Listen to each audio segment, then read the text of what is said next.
We'll go on to new business, the 2012-2013 audit report.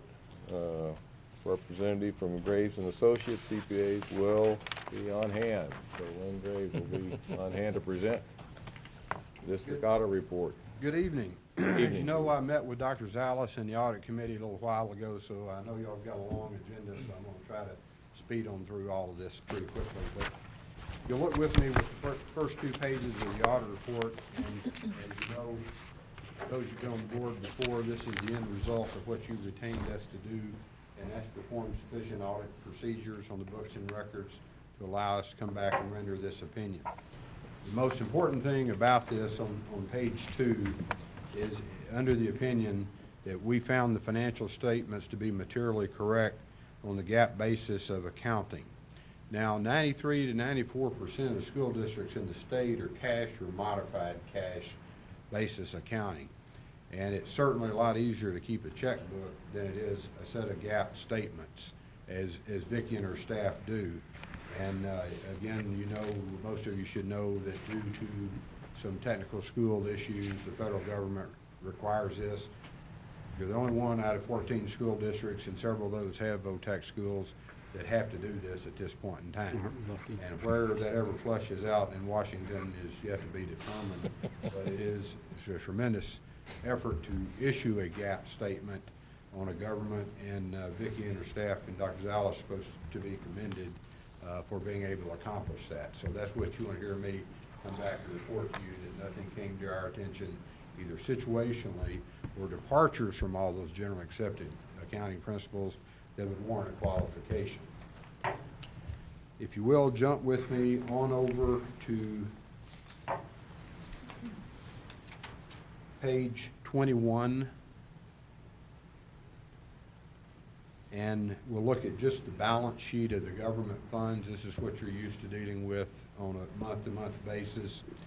And in the past, those of you who've been on the board have heard me cite the numbers of months of reserves that the district has based on average spending for the month.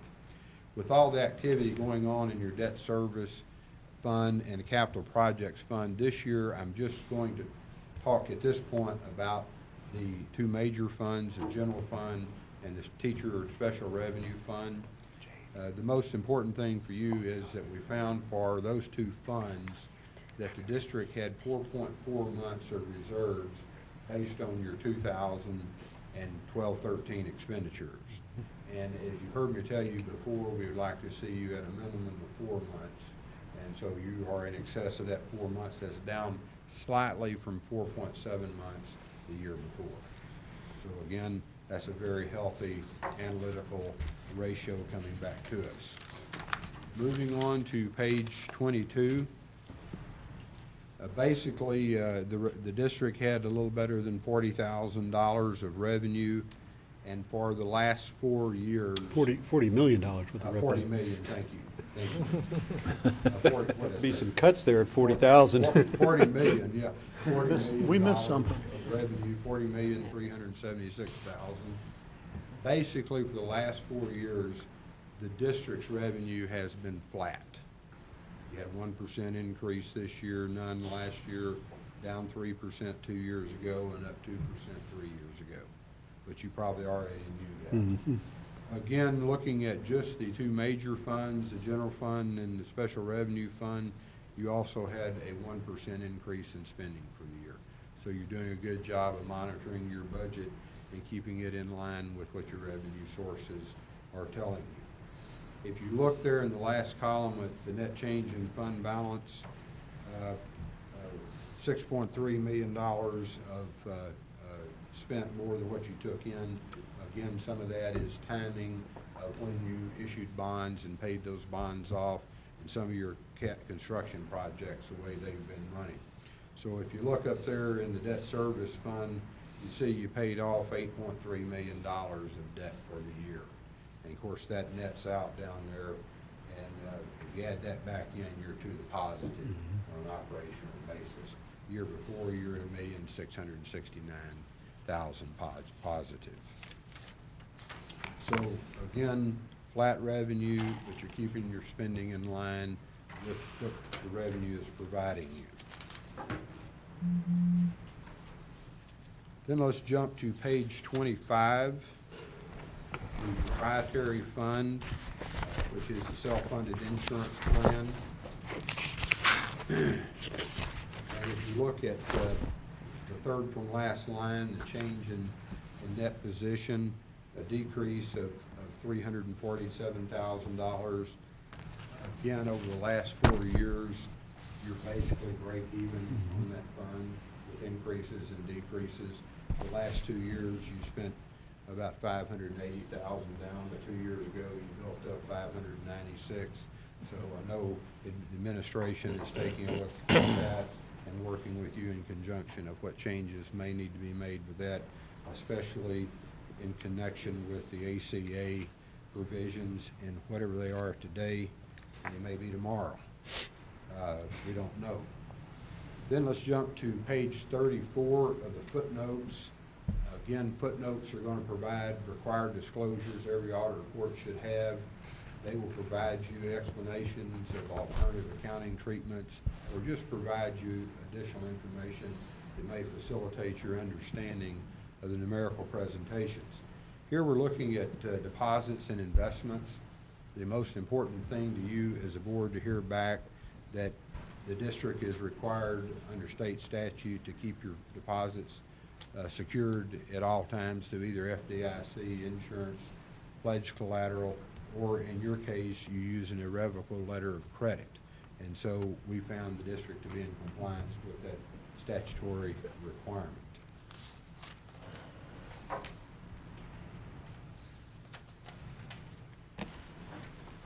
I'd like to point out at the bottom of page 39, I touched on this last year, but with the refunding that the district did,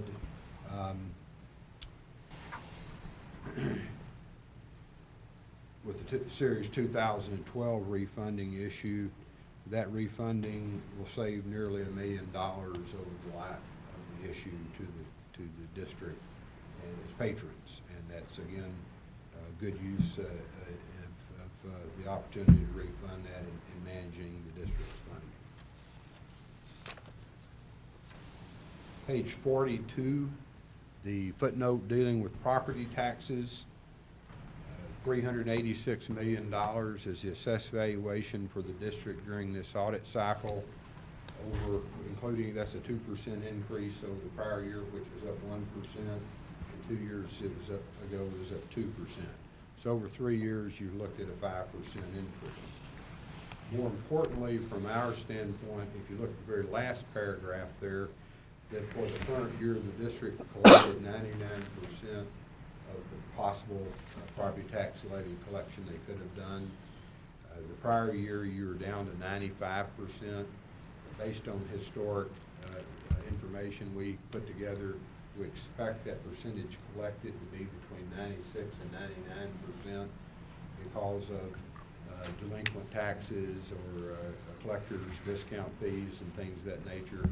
You won't always hit 100%, but I know you had some rather large protested taxes in the district a year or so ago that's been cleaned up. So you're just right at the top of the scale in getting your property tax collected.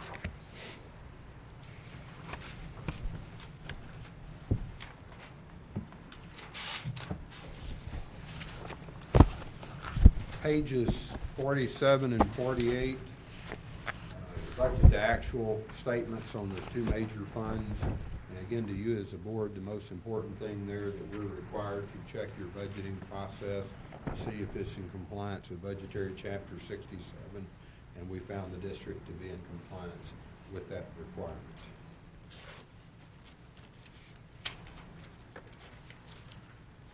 Page 52.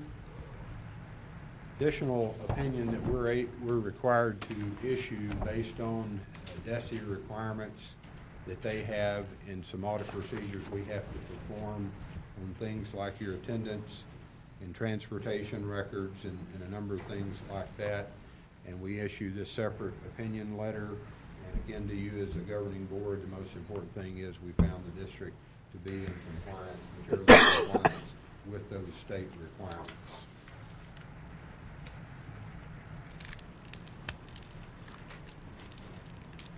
Jumping back to page 58, starting on page 58, based on your expenditures of federal funds, which were in excess of $4 million this year, we again have to select certain programs based on federal guidelines and test those for internal control and compliance with your use of those funds.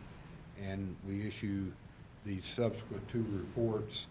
And the most important thing to you there, again, that we did not have any findings with your use of federal funds, with the one exception that was there last year, and this new interpretation and definitions of the standards coming back of segregation of duties issues, that is now supposed to be in those federal letters. Virtually all small and mid-sized entities are going to have problems meeting current day standards of segregation of duties, and so virtually everyone has this in their audit reports. It has to stay in there now, again, under current reporting standards, unless something is done about it or the standards will change. But again, virtually all small and mid-sized entities are going to have this in their reports in this day and age.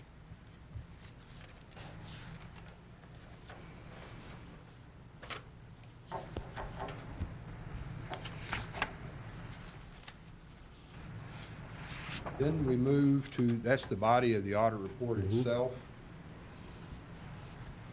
We'll move to the communication of audit results. And this again is an update of some reporting requirements to make sure that those charged with governance, like yourselves, the boards, are hearing directly from the auditor if there's a problem. It can either be done orally or in writing. In our case, we do it both ways.